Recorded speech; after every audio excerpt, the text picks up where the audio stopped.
Mini episode 151 of the FDH Lounge is brought to you by Sportsology, delivering unconventional columns and webcasts about sports, TV, music, movies, and more. Follow them on the web at sportsology.info. The FDH Lounge. You want to schedule your life around it. A long time ago, on a gloomy, wet Cleveland spring night, two men stand alone amidst the late-night drizzle. Their voices echo across the vacant station parking lot as they debate the merits of the great American radio show that have been missing for far too long. On that night, an idea was born. That idea became the FDH Lounge.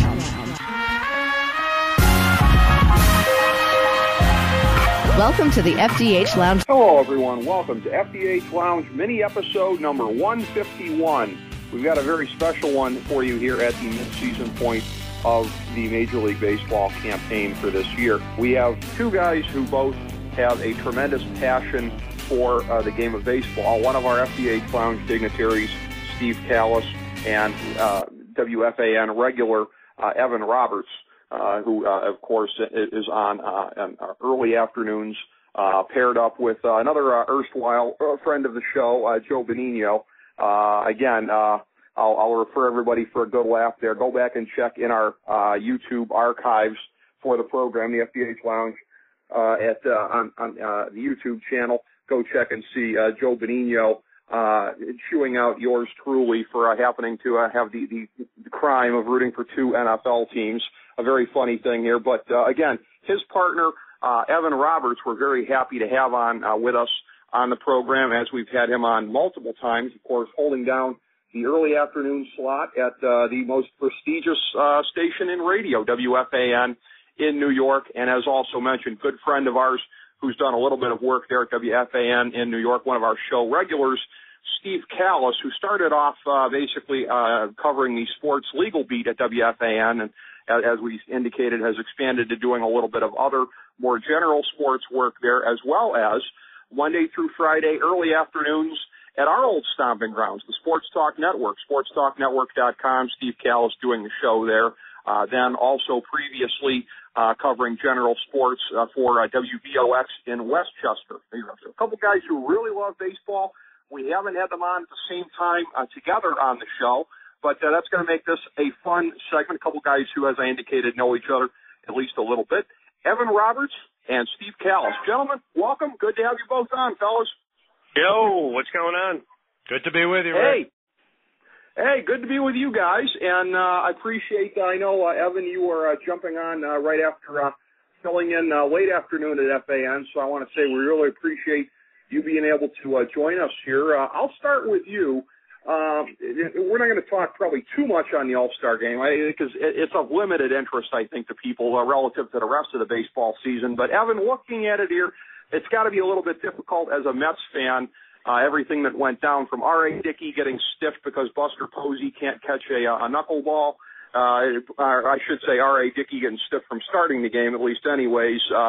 Kung Fu Panda stealing the third base spot from David Wright and then turning around to do something pretty good with it. A lot of shivs were coming the Mets' way from the Giants and their fans, it seems like. But as a Mets season ticket holder, how disgruntled are you about the way that it played out the last couple days? Well, I'm extremely excited, and thank you to Matt Cain and Pablo Sandoval, and most of all Melky Cabrera, that I will be at Game 1 of the World Series at Citi Field. So I want to thank them for the home field advantage, and I say that kind of tongue-in-cheek. But I wasn't really as upset about David, only because I get it. It's fan voting. And, you know, the Giants went out of their way to kind of encourage their fans to vote. The Mets didn't do it as much. I guess the Mets fans didn't care as much about it. So I actually, even though Wright clearly deserves to start at third base, I wasn't that angry about it. I was angry about Dickey because I think Tony La Russa showed a complete disrespect to the knuckleball and to R.A. Dickey, who quite frankly has Matt Cain beaten every single stat. And I don't want to hear he threw a perfect game because Phil Humber threw a perfect game. So what the hell does that mean? So I was upset about Dickey not starting. He deserved to start. It's not like it was close. It's not like Cain had him beaten some numbers. R.A. had him beaten every single statistic. He should have started the game. And I just read, this was really funny, that the peak ratings for the All-Star Game last night happened to be when R.A. Dickey was on the mound. So hopefully Fox has ticked off at Tony La Russa, too. How about that? I'm sure the Big Apple did its fair share to contribute to that spiked rating. Steve, you and I were talking about this a little bit off air, as we are wont to do. with some of the different elements here of the All-Star proceedings. Just, again, finding many farcical different elements about this as we were talking, not just the Mets angle that we just covered with Evan, but a lot of different angles about the last couple of days that have got to be disconcerting, not just the baseball purists, but those who don't like to see these kind of distortions in the game, period. Well, I think it was a disgrace that R.A. Dickey didn't start. I think it wasn't about Buster Posey. I think it was Tony La Russa, old school baseball. I was trying to come up with a knuckleballer that he had ever managed, but clearly he has a dislike and, as Evan said, a disrespect for the knuckleball itself. But that's really Bush League. The guy doesn't even manage in the league. I thought it was kind of weird that he got to manage the All-Star game. And as Evan said, Dickey 12-1, 2.40 ERA, Matt Cain 9-3, 2.62, and I think I'd almost counter a perfect game, Evan, with 2 one-hitters back-to-back, as you know, that R.A. Dickey threw this year. And I'll even go to the American League. I'm not a Jared Weaver fan, of course, but he was 10-1 with a 1.96 ERA, and I think Verlander is probably the best pitcher in baseball, but not for the first half of this year. His numbers 9-5, 2.58, very good, don't get me wrong, but I don't think either of the starting pitchers should have started. And I don't go nuts over the All-Star game. I thought both of these were injustices. But when you know the R.A. Dickey story, and if you're a New York guy like I am or a Met fan like Evan, you know the Dickey story both on and off the field, the personal travails, the professional travails. What this guy has done is something we've never seen before. So I frankly thought it was Bush League that he didn't start the All-Star game. Definitely agree. And you made that very good point to me off air about Weaver and Verlander as well. I hadn't really considered that till you mentioned it, Steve, but you're right on the money. Before we leave behind the All-Star game and get to some actual compelling things here, Evan, I just got to ask you, again, as somebody on air at FAN and fielding the calls and dealing with the pulse of the city and whatnot, thoughts on Robinson Cano and his treatment at the hands of the Kansas City fans the last couple of days? What are the people saying? Well, I think at the home run derby, some Yankee fans were annoyed, which I understand, but I think for the most part, people thought it was kind of fun. Like, I enjoyed it, and I know you guys would appreciate the wrestling analogy. It felt like I was watching a WWE event, and Cano was the heel, and I found myself rooting for him. You know, I wanted Cano to stick it to the Kansas City fan. I think the story that came out yesterday about Cano saying he was ticked off that they were yelling at his family members, that's crossing the line. I mean, seriously, it was the freaking home run derby, and it's Billy Butler, not Babe Ruth. So I thought it was all fun and games, but then when they start going after Cano's family, maybe the Royals fan is a little nuts because they haven't seen October baseball in so long. Now, to take your analogy a step further, Evan, the heckling of his family is about as annoying as the booking of John Cena. I think we can all agree on that part. When you cross that line. And that's an entirely different conversation about everything that's wrong with those folks. But in looking at the first half, and I'll start with you, Evan, it's one of these things where in framing this, I want to know if you think it's easy to make too much out of what we've seen, because this doesn't feel to me like just another first half of the season. It feels like one of these ones that you get every so often where you start to feel the ground shifting out from underneath your feet. It's not just Trout and Harper coming along and emerging so quickly. It's not just Washington's pitching rotation starting to look like the young Braves staff of 20 years ago, but you start to factor in the Red Sox and the Phillies starting to look really old overnight. The Yankees, they're winning, but they certainly look a little bit long in the tooth. There's none of those guys that look particularly youthful as they're getting the job done. They almost look more like a vintage 01 or 03 Yankees team that was still winning. Is it easy to make too much out of this thing that we're starting to get into this new era in baseball? We're starting to see things shift a little bit towards new powers and new players, or do you think that it really is what's happening? Well, I think the Yankees are still the Yankees. You know, I mean, they still have, I think, the best record in all of baseball, despite injuries, despite no Mariano, despite all the issues that they've had. So I don't think the power shifted away from the Yankees, but definitely Boston, definitely Philadelphia. Texas is the new power. I mean, think about it. The Texas Rangers have been in the World Series 2 straight years. It's crazy to think about. So, you know, the rise of the Pittsburgh Pirates, even the Mets being surprisingly good. I think Cincinnati is starting to show that they're perennially a good team. So we have more competitive balance than we've ever had in Major League Baseball, which is great. But I can't shortchange the Yankees. The Yankees are going to win close to 100 games. They're going to be in the playoffs again.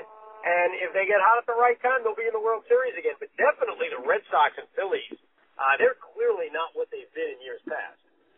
No. And what again, let nobody ever question your objectivity as a Mets fan putting over the Yankees like that, but I think people would be hard-pressed to disagree with what you said there. Steve, what are your thoughts on this whole notion of a little bit of a changing of the balance of power in baseball, a little bit of a new era coming along here? Maybe it was a little bit tongue-in-cheek with Bryce Harper at the All-Star break at that press conference talking about him and Trout being like Magic and Bird. I mean, what are your thoughts on this, and whether we are coming into a new era or whether it's getting a little bit ahead of ourselves to talk about this kind of a shift? Well, I discount what Bryce Harper said because the Major League Baseball was not in the dumper like the NBA was when Bird and Magic came along. But I think it's even bigger than that in terms of Trout and Harper and kids like him. You know, looking at the bigger picture, youth sports, you know, I'm fortunate to do some work with Joe and Evan on FAN. I do a lot of work with Rick Wolf on the youth sports side now. And what you're seeing, Rick, is these kids are maturing so much younger. You literally have 10, 11, 12-year-olds who will play 60 and 70 games. That was unheard of a generation ago. And I think as a group, these players collectively, I'm not going to tell you they're smarter or more intelligent ball players because I don't believe that, but not only are they bigger, faster, and stronger, they're specializing earlier, whether that's good or not. You can debate that for a long time. But there's so many more of them. You see a guy like Harper, you know the way he played the system, and he did a great job, and he's an unbelievably talented kid. But, you know, he graduated high school in 3 years. He enrolled in a junior college. He played in a wood bat league. He really had expert advice around him to get him ready to be this good this early. I happen to think so far, I don't think there's a question that Trout's even better than Harper. And, you know, Harper was on the cover of Sports Illustrated. We all knew about him at 16. Very few people, including the Angels, it seems to me. Scioscia had to bring him up because Vernon Wells got hurt this year. Otherwise, we might still not have heard of Mike Trout. But I think generally speaking in sports, you're having people devoting a lot of time, better training, better nutrition, et cetera, et cetera. So I think it is kind of the beginning. But in terms of the competitive balance, you know, you do see teams like the Pirates this year who have a shot. The Orioles are better. I think it goes back a little bit to what Evan said. The Yankees are the Yankees are the Yankees, and I agree with that. The Phillies, you know, no Ryan Howard, no Chase Utley. They're just getting back now. No Doc Halladay. So they're not the Phillies this year. The Red Sox might even have more injuries than the Phillies. So, yes, injuries play a larger and larger role. I can't remember 25, 30 years ago these kinds of injuries. I had never heard of an oblique to a few years ago. Evan Longoria out with a hamstring. Now they're saying he may not come back till August. He's the key to Tampa's future. So I do think there is kind of a change coming now, but I still think with respect to the Yankees, they're the Yankees. But, yes, with respect to everyone else, the Yankees can get over those major injuries they've had. Other teams still can't. Well, interesting, and so a question that I've got, and I want to get both of your perspectives on it. Evan, I'm going to start with you on this one here because of the two of you, you're holding down a microphone there in New York, doing a show in the Big Apple. Steve's Women's Sports Talk Network is a little bit more nationally oriented, but in New York, the media capital of the world. I'd like to get your sense of this. We've talked about this a fair amount on the show in the last couple of months. The fact that baseball has not succeeded in making the stars of recent years household names. And I've gone along and I've talked to some, fairly marginal sports fans, folks who knew who Randy Johnson was, Barry Bonds, et cetera, who don't know who Justin Verlander is, couldn't pick Matt Kemp out of a police lineup. A, what are your thoughts on this as far as why this has happened in recent years? And B, do you get a sense that guys like Trout and Harper can maybe break through that? Yeah, I mean, Major League Baseball, even back when Bonds and Johnson were, superstars of the game, I always felt MLB never did as good of a job marketing their stars as, say, the NBA. I'm not sure the exact reason. I mean, you would think Verlander, who basically is a threat to throw a no-hitter every time he goes out there, the guy wins an MVP last year, you would think that these guys would break through. I mean, maybe it has something to do with the steroid era and the fact that baseball really did push all their big slugging home run hitters and then had kind of egg on their face because all of them, for the most part, turned out to be cheaters. So I'm not exactly sure why, but, look, Derek Jeter is still a household name, but here in New York, he's still kind of the biggest star. And the thing about the New York sports fan is they don't give a damn about anything other than the New York team's winning. That's the number one issue the New York fan cares about. And so far in New York, the New York teams have been winning. I mean, the Mets have actually been better than people thought. The Yankees have the best record in baseball. But I think, maybe the steroid thing does have something to do with it because they did try to push those guys, McGuire and Sosa and Bonds. And since then, for whatever reason, you're right. I mean, Matt Kemp, as great as he is, I'm sure he doesn't walk down the streets and get mobbed maybe the same way Big Mac and Sammy Sosa used to back in the day. Well, that's absolutely true. Good friend of ours, Jeff Briscoe, does a show, The Sports Train, on terrestrial radio down in Fort Myers, and I was on with him. The subject came up for the first time, and I just happened to throw out my dad off the top of my head as a litmus test. And I went back and I asked him, and he'd never heard of all these guys. Clayton Kershaw, he got a blank look on his face, and Troy Tulowitzki, and these are the most star-studded guys going in the game right now. So, yeah, it's really indicative of that. Steve, what are your thoughts on it from your perspective on, whether it's reasons that go beyond what Evan was talking about there, if there's any additional ones you can think of, or if it's just basically a manifestation of Evan's points about a hangover of the steroid era? Well, I think a lot of it has to do with the steroids era because the steroids era didn't make stars. It made people do things that we've never seen before. I mean, I remember writing maybe 10 years ago that Babe Ruth's slugging percentage record for a season would never be broken, and then a year or two later, Barry Bonds broke it. It was unfathomable. I remember sitting in the stands at a Met doubleheader when Mark McGuire, the year he hit 70, hit numbers 50 in the first game, number 51 in the second. I took my little kids at the time, and we watched them take batting practice. And if you remember the old Shea Stadium out in left center, they had those Pepsi seats, and he hit 9 balls in a row over the Pepsi seats, and I was sitting in right field thinking, this guy's hitting in a Little League field. So they didn't just become stars or superstars, Rick. I think they became bigger than life, and, people would argue literally as well as figuratively because they became such behemoths. The stars we're seeing now, I think it's twofold. I mean, Matt Kemp was a Triple Crown candidate, but I think all the guys we've named, Verlander and Kemp, the younger guys, I mean, they haven't really done it for 6, 8, 10 years. Bonds won 3 MVPs before he became the freak. I thought Bonds would have been a Hall of Famer before he ever took a steroid, if you believe the Game of Shadows timeline. But those guys did superhuman things. Why? Well, we pretty much know why they did superhuman things now. These guys are great players, but all the ones that we've mentioned so far are relatively young. Other than a Jeter and a Mariano, and I'm a lifelong New York fan, those guys are bigger than life. But I think all the superstars we mentioned now are going to have to do it a few more years. And I think at some point they'll get to almost that level. But frankly, we won't ever get to the level of 1998 because there's never going to be a home run chase like that, as phony as I think it was and many other people think it was. Mike Lupica wrote a book about it. It was a bestseller. But now in retrospect, obviously, I think some people are hurt by the whole thing. I know some people have backed off from baseball because of that. But I think just the physical skills that these people have, and they're superb, just can't match up to what we saw 10, 12, 14 years ago. And I do think that's a big part of the problem. Could very well be. Yeah, I think you guys have both hit the nail on the head there. As far as the makeup of teams today, Evan, to follow up a little bit on what you were talking about before with how jammed up it is this year, you add in the fact that this is the first year now of 2 wild cards, and something that it looked like, say, for example, in the American League would be just the province of a handful of teams in the AL East and the AL West. For right now, anyways, it looks pretty wide open. I mean, you can't count in both leagues on more than a handful of teams that are out of it right now, and that's if you consider the Phillies, of all teams, to be one of the teams that's out of it. If you're looking at the teams that are not right there, most of them are, frankly. So thoughts on this, Evan, on how much the second wild card is providing the distortion this year versus the fact that it's just a little more jammed up than usual? Well, it's funny. If we didn't have the second wild card in the National League, it would still be jammed up. I mean, it's incredible. I think it's the mediocrity of the National League. Because, I don't think there's nearly a great team in the NL. I mean, who's the best team in the National League? Cincinnati, Pittsburgh, Washington, San Francisco. It's a bunch of real mediocre teams. So I don't even think the second wild card is adding to it. I think everybody would be in the race anyway. What the second wild card is going to do is going to add even more craziness, though. And I think the danger MLB may have is we may literally have, 4-way ties at the end of the season. A tie for one wild card, a tie for another wild card, a tie for a division.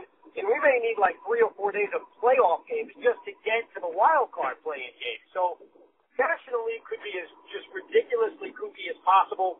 I'm sure there'll be a team or two that drops off. You know, maybe Miami, with all the issues they've had, kind of fade away. Maybe even my team, the Mets, fade away, especially with the latest on G. He may miss the rest of the year. You know, the Dodgers need a healthy Matt Kemp, and, you know, he's going to come back, but what if he re-aggravates the hamstring again? Maybe they'll fade away, but there is the National League is insane, and I don't even think the second wild card is necessary to add to the insanity. It would have been insane even if there was only one wild card. I think that's absolutely right. I'm looking at the National League standings right now, and yeah, everything you said is pretty evidently true as far as how jammed up it is. And yeah, there will be teams falling off, and yeah, I hate to agree with you for your sake, but yeah, the Mets on paper look like one of the candidates to peel off at some point here for everything that they've been doing thus far. Steve, taking this a step further, I think that the thesis of it is fairly evident if we agree on this, but what does this do to the trading deadline at the end of the month here? It does seem like there's not going to be a lot of incentive for a lot of teams to be parting with their best players at this point. Yeah, I don't think there's going to be a lot of sellers because of what you guys just discussed. I did want to go back briefly, though, Rick, to the wild card. I got to say, and I'm admittedly a traditionalist.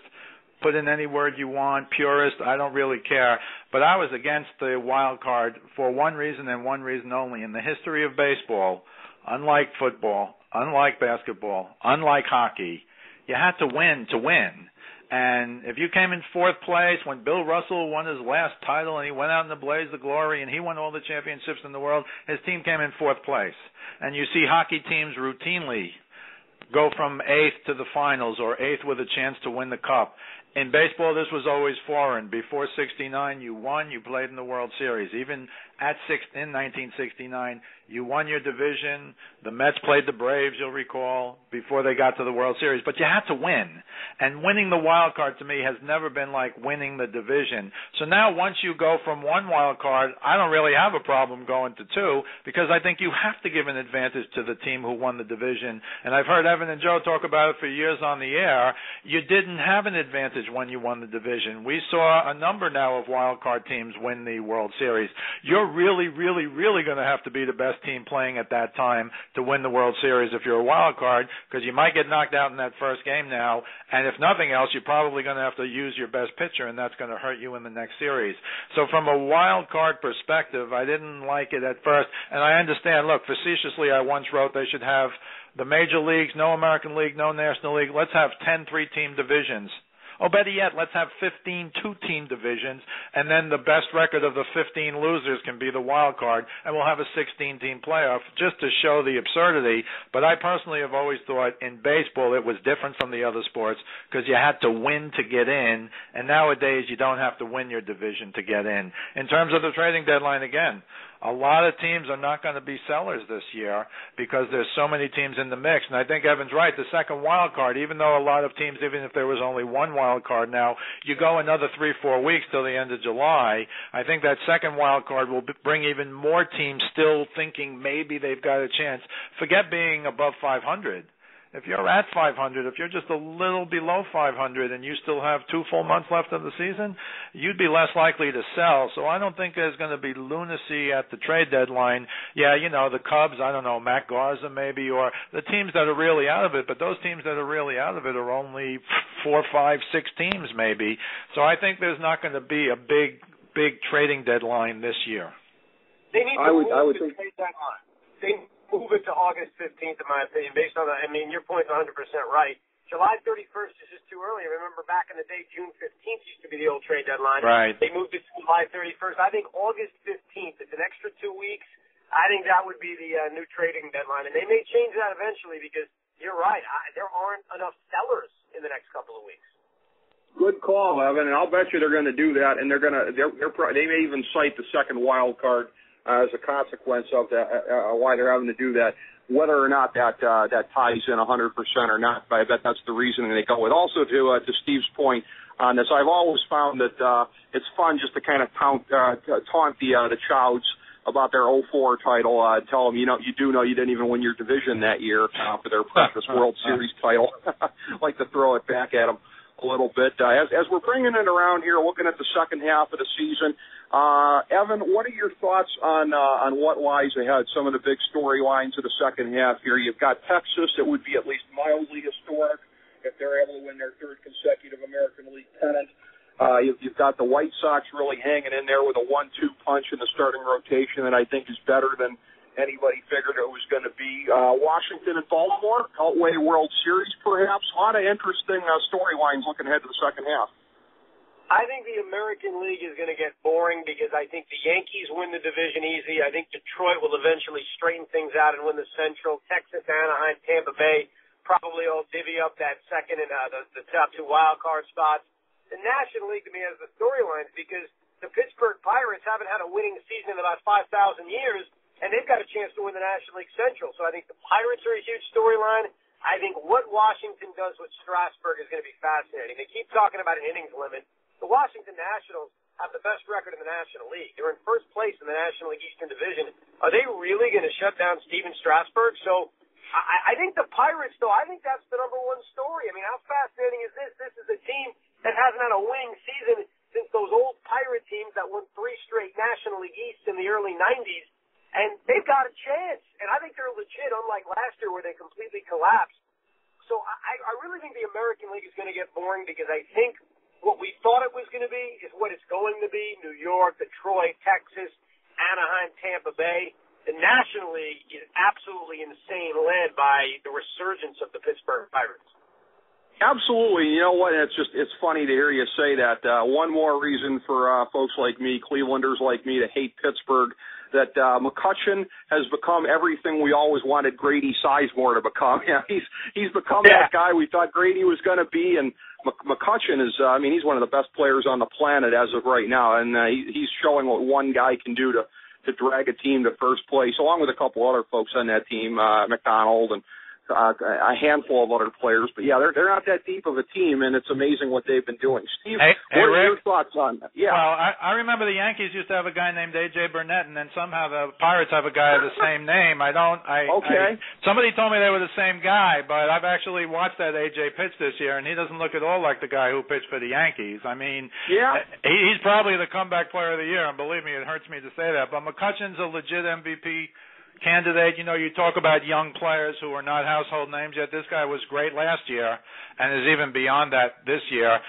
Clint Hurdle's the manager of the year. I was talking earlier about Terry Collins, and Terry Collins has done a fantastic job, but Clint Hurdle right now, remember what he did with Colorado back in 2007, I think it was. They wound up losing to the Red Sox, but they won the pennant. Clint Hurdle has had a pretty good managerial career, and nobody knows really who he is either. You ask, at least where I live in New York, you ask 10 people who the manager of the Pirates is. Even baseball fans, I think maybe 1 or 2 will know it's Clint Hurdle. So, yeah, I think the Pirates are legit. I like Cincy before the season started. I love Johnny Cueto. If you get a chance to watch him pitch, boy, is he a fun guy to watch pitch. I would agree with Evan, American versus National. I think the whole Tampa Bay thing relies totally on Evan Longoria and his health. I don't think Boston can get back there. I think the playoff picture, I know it's very early, but the playoff picture in the American League is almost set. The National League, who's going to collapse after the All-Star break? Again, I think Collins has done a great job. But when you're trotting out Dickey, now an ace, and Santana, who's come back like an ace, miracle, no-hitter, that shoulder injury that took Ching-Ming Wang 2 years to come back from, and he's never really been Ching-Ming Wang again. I mean, that's a testament to Santana's work ethic. You heard all the interviews in New York where he just said, be patient, I'm working hard, be patient, I'm working hard, and nobody thought he could get back to this level. So you trot those two guys out. Obviously, you need 5, and Dylan G going down is going to be a big problem. But, the Mets are not out of it. You could almost reverse the standings in the NL East. I've talked about this on the air a lot, where you have the Phillies and Miami at the bottom. Who would have thought that? And, of course, the Phillies have been, killed by injuries. But Washington and the Mets at the top, and Washington's a great story. If they were really going to hold Strasburg to 160 innings, they really shouldn't have pitched them the first fill-in-the-blank 3-4 weeks, 6-8 starts. I mean, that's really going to be stupid. They're going to be under incredible pressure if they're fighting for a playoff spot, and I think they will be. They're legit. The NL East is a tough division. Yeah, the Phillies are hurting, the Marlins aren't playing well, but Atlanta's good, the Mets are good, the Nationals are good. That's a tough division. It's not the AL East, and I thought it might be, but it's still a very, very good division. So I'd be shocked if they shut him down. But if they do shut him down, then next year they shouldn't start him until the third or fourth week of the season, because how can you take a guy out in the middle of a pennant race or limit him now to 5 innings every start, which, again, I don't agree with, but if that's the way they're going to go, they need him in August and September. They didn't really need him in April, especially if they had any sense they were going to get off to the start. I don't think anybody thought they would get off to that start. And don't forget, they've done it all without Jason Worth, essentially, who wasn't great last year, but I think he's a very good player who can help them a lot as well.